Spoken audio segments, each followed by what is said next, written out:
tem um pouquinho de história. Isso é importante para você se situar ou para você pensar onde foi que a garrafa de vidro surgiu, como que ela apareceu. Porque a gente, num supermercado, comprando ou demonstrando vinho, não passa pela nossa cabeça. Mas olha, não só o vinho que está ali dentro da garrafa, mas a própria garrafa tem uma história muito bacana. Vamos ver um pouquinho dela aqui. Da areia à garrafa, transparente, estéril, resistente e 100% reciclável, a embalagem de vidro é inseparável da moderna história do vinho. Muita gente não sabe, mas a garrafa ela é construída principalmente de areia. Hoje existem materiais mais refinados que produzem vidros extremamente resistentes e com cores diferentes e assim por diante. Mas, a princípio, a matéria-prima da garrafa foi a areia. É a areia. Muitas descobertas do homem foram feitas por acaso, ou pela simples observação de fenômenos naturais, e a descoberta do vidro foi uma delas. Então, no mundo do vinho, de onde veio o vinho madeira? Tem uma história e é por acaso. Aí, como é que foi criado o vinho do Porto? Tem uma história e também foi por acaso. E assim por diante. Uma outra que eu acabei de lembrar, os vinhos de colheita tardia. Também tem uma história. Isso eu vou abordar num próximo vídeo. Então, hoje nós vamos focar, a princípio, na garrafa, nas garrafas, depois vamos falar de rolhas e depois dos rótulos. Sigamos. Um fragmento de vidro mais antigo registrado é um amuleto que está escrito o nome de Antefes II, faraó do Egito, mais ou menos 2000 anos antes de Cristo. Então nós estamos falando que o pedaço de vidro mais antigo do mundo tem 4.000 anos. E nós estamos falando das garrafas de vinho que estão no supermercado e nos hortifruti. Mas foi lá que nasceu o vidro. Vamos em frente. O historiador romano Plínio Caio, que viveu mais ou menos 50 anos antes de Cristo, deixou documentos nos quais atribui aos navegadores fenícios que acendiam fogueiras enormes nas areias das praias para funcionarem como faróis. O que significa isso? Na navegação atual, existem faróis nas ilhas, em rochedos, em pedaços de continente, pedaços de terra no meio do mar, para guiar os navios, para não chegarem até perto demais e baterem, sofrerem algum problema. Então, lá atrás, nós estamos falando de 50 anos antes de Cristo, os fenícios nas praias sentiam enormes fogueiras para guiarem os navios que estavam fazendo rota de transporte de mercadoria e de pessoas e assim por diante. Depois que essas fogueiras apagavam, eles verificavam que no chão, na areia, sobravam pedaços de areia vitrificada. Ali nasceu o vidro, na verdade. O vidro que a gente já conhece de maneira atual. Eu falei que há 2000 anos antes de Cristo já tinha um pedaço de vidro, mas aqui é o registro inicial quando se começou a se produzir o vidro, na verdade. Os egípcios passaram a utilizar o vidro como joia, como embalagem para cosméticos, vasos e tigelas. Desta época, o vidro foi, aos poucos, sendo aperfeiçoado e ganhando o mundo. Nós estamos falando do mundo antigo, né? Garrafas e a história. Olha só como eram as garrafas e os vasilhames, onde os romanos, os gregos, os egípcios, os fenícios guardavam os vinhos, né? Então nós temos uma ânfora, 3 tipos de garrafa, as duas já são de vidro, na verdade são 3 de vidro e tem um invólucro, parece de metal. E depois, a partir de 1600, as garrafas começaram a ter o formato que tem hoje em dia, de vidro também. Mas vamos pela história. Uma das dificuldades que conseguiram transpor foi a elevação da temperatura dos fornos, necessária para a fusão dos elementos que compõem o vidro. Como eu falei no slide anterior, as fogueiras eram imensas, então o calor era insuportável, era altíssimo na temperatura. Por isso que derretia a areia e formavam os pedacinhos de vidro. Quando eles começaram a produzir o vidro de uma maneira, não diria industrial, mas de uma maneira mais organizada, eles precisaram aumentar muito a temperatura dos fornos para derreter a areia e os outros compostos que compõem o vidro. E como eles conseguiram?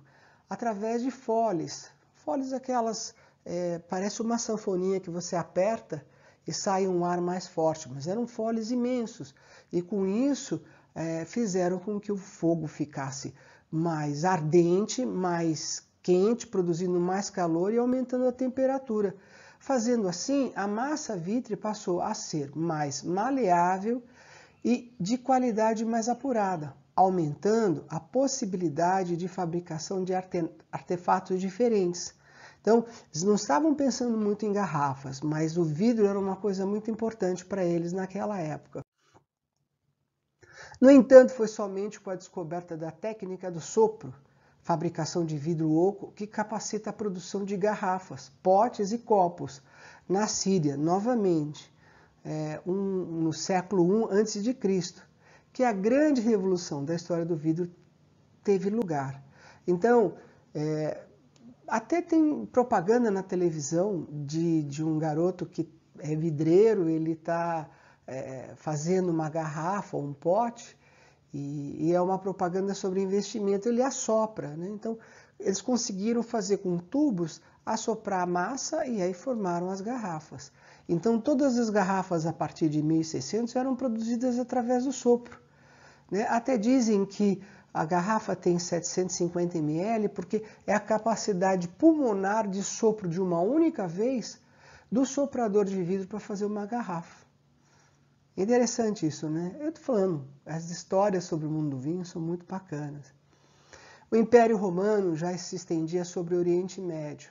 Quem não estudou a fundo o Império Romano, isso na época de Cristo, né? Alguns anos antes de Cristo, alguns séculos antes de Cristo e depois também, o Império Romano era o maior império. A civilização romana se espalhou pela Europa inteira, a Europa Ocidental e a Europa Oriental, foi até a Inglaterra, no norte da África, no Oriente Médio. Então, era uma civilização muito próspera, rica e com várias conquistas e muitas guerras, mas principalmente com muita evolução, né?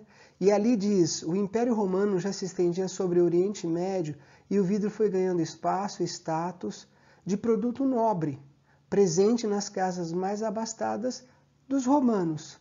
Então, o vidro é como se fosse hoje uma taça de cristal para a gente, né? Ou uma boa taça de vidro que a gente tem em casa, né? Para a gente apreciar o vinho. Mas naquela época eles gostavam como se fosse pedaços ou joias, né? E só as famílias mais ricas tinham acesso a esse vidro. O vidro assim, que sai da forma e esfria, tem uma tonalidade âmbar. Eu vou mostrar a cor âmbar para vocês.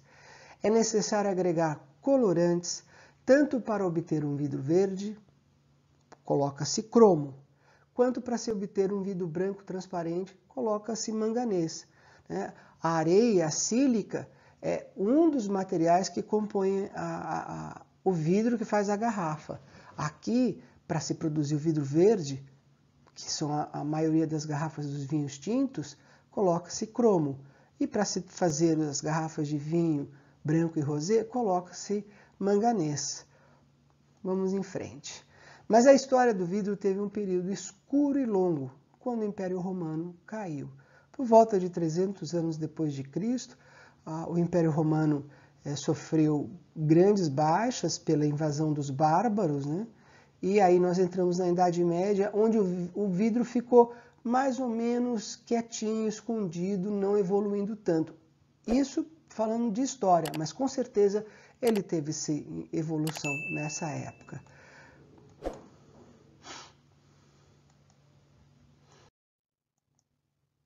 Apesar de já ter se transformado em uma indústria significativa, O homem da Idade Média nem pensava em utilizar o vidro para engarrafar líquidos. Como eu falei no slide anterior, houve evolução sim durante a Idade Média. Fizeram talvez garrafas sopradas, copos, jarros, mas eles não pensavam em colocar o vinho lá dentro. Ainda colocavam-se em ânforas ou colocavam-se os vinhos em barricas de carvalho. Nessa época, a maioria dos vidreiros se concentrou na ilha de Murano, perto de Veneza, na Itália, para onde foram transferidos muitas fábricas com fornos cada vez maiores e potentes. Então, lá na ilha de Murano, fica do lado de Veneza, né, no Vêneto, na Itália. Vêneto é uma região produtora de vinhos. Eles foram para lá, as grandes fábricas, e começaram a produzir vidros, mas de uma maneira um pouquinho diferente, né? Eles trabalhavam vidros ornamentais, vidros planos, vitrais e peças utilitárias. Vitrais são aquelas pecinhas coloridas de vidro que estão nos castelos, nas igrejas principalmente. Então eles eram mestres nessa época de fazer isso aqui. Vamos lá. Olha só, os tipos de produto que eles produziam, os tipos de vidro ou os tipos de produto à base de vidro que eles produziam e ainda produzem em Murano. Olha lá.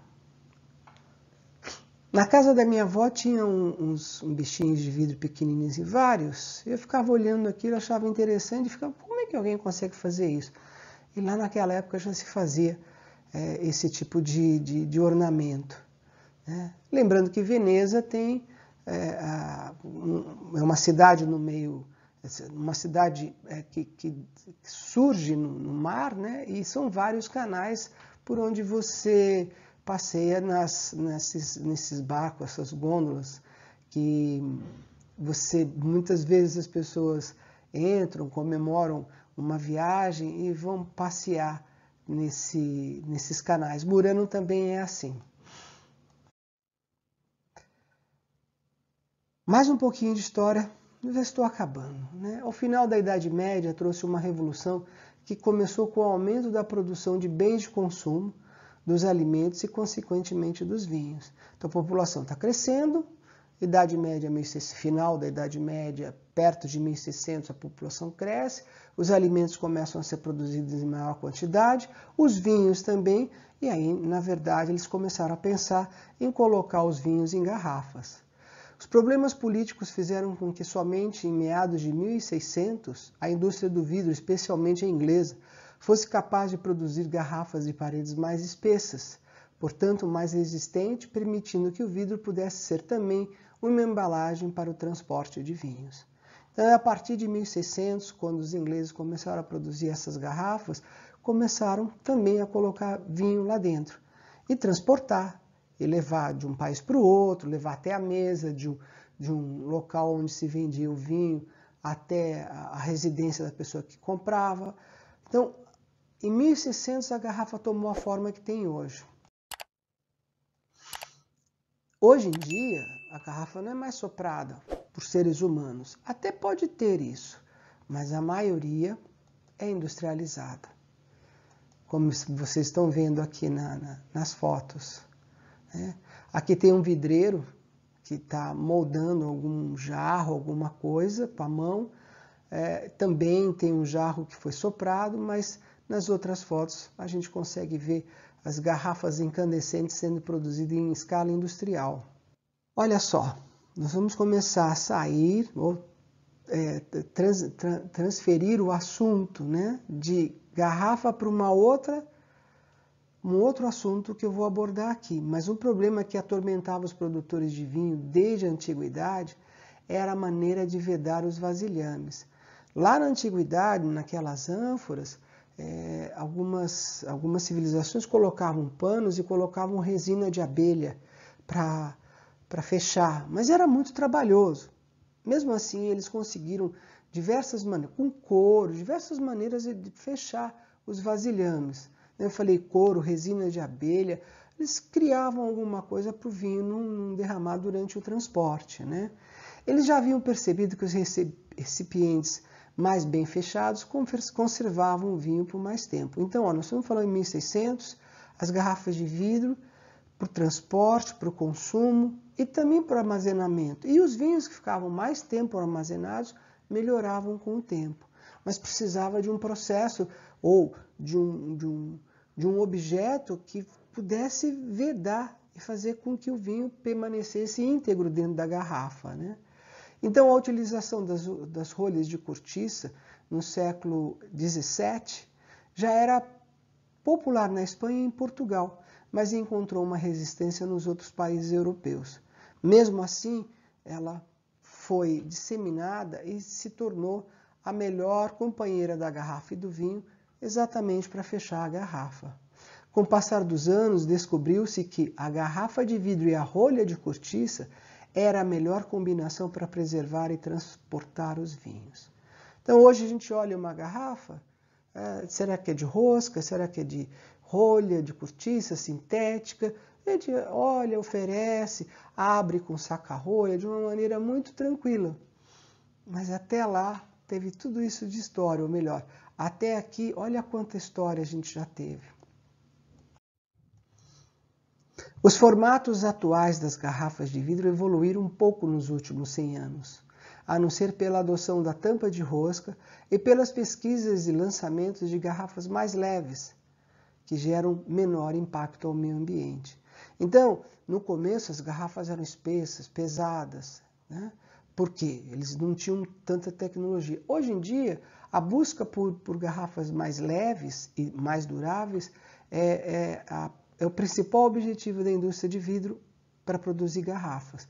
Isso gera um impacto muito menor em relação ao meio ambiente, apesar das garrafas serem 100% recicláveis. Então, hoje na produção de garrafa, tem a matéria-prima virgem e tem muita coisa também de vidro reciclável, que passa por um processo para se fazer essa garrafa. A função primária de armazenamento estéril, estanque de um vinho que a garrafa proporciona, quase nunca é percebida pelo consumidor final. Mesmo que eu estou falando, a gente compra o vinho, chega em casa, abre, toma, nem presta atenção muito na garrafa. Mas é um objeto muito importante na cadeia produtiva do vinho e que você, que faz a demonstração, conhecendo isso, você vai poder observar de uma maneira ou com um olhar diferente a partir de agora em relação aos vidros e às garrafas de vidro que você pega na mão para mostrar para os clientes. Ainda, né, o que é levado em conta é o peso da garrafa, que no Brasil ainda é sinônimo de vinho mais estruturado e de melhor qualidade. Isso é uma jogada de marketing. Lógico, os grandes vinhos produzidos no mundo todo são envasados em garrafas mais robustas, mais bem elaboradas, né, que mostram uma certa qualidade. Mas com o impacto no meio ambiente, os países produtores de vinho estão buscando garrafas mais leves e não tão sofisticadas e bonitas. O mais importante é armazenar o vinho, preservar a qualidade dele, não impactar o meio ambiente e ter uma garrafa com produtos que possam continuar sendo recicláveis de melhor qualidade. Mas no Brasil ainda as pessoas pegam uma garrafa, e é normal isso. Isso aconteceu no mundo inteiro e ainda acontece. Uma garrafa de vidro, olha que peso, e aí põe o dedo embaixo, assim, aquela parte de baixo é profunda, esse é um grande vinho. Tem gente que faz vinho mais ou menos e coloca em boas garrafas para chamar atenção. Isso é uma jogada de marketing, mas faz parte do nosso mundo.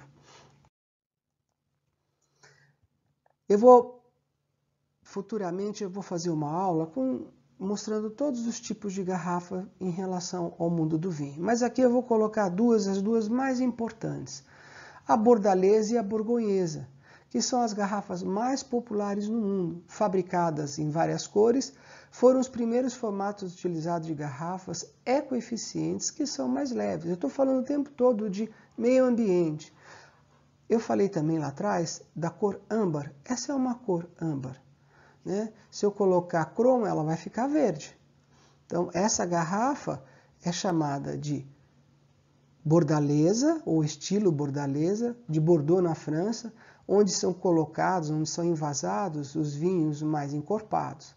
A maioria dos vinhos são engarrafados nesse tipo de garrafa, os ombros são mais largos do que qual outra garrafa? Comparando com qual? Com essa aqui, que é a borgonhesa.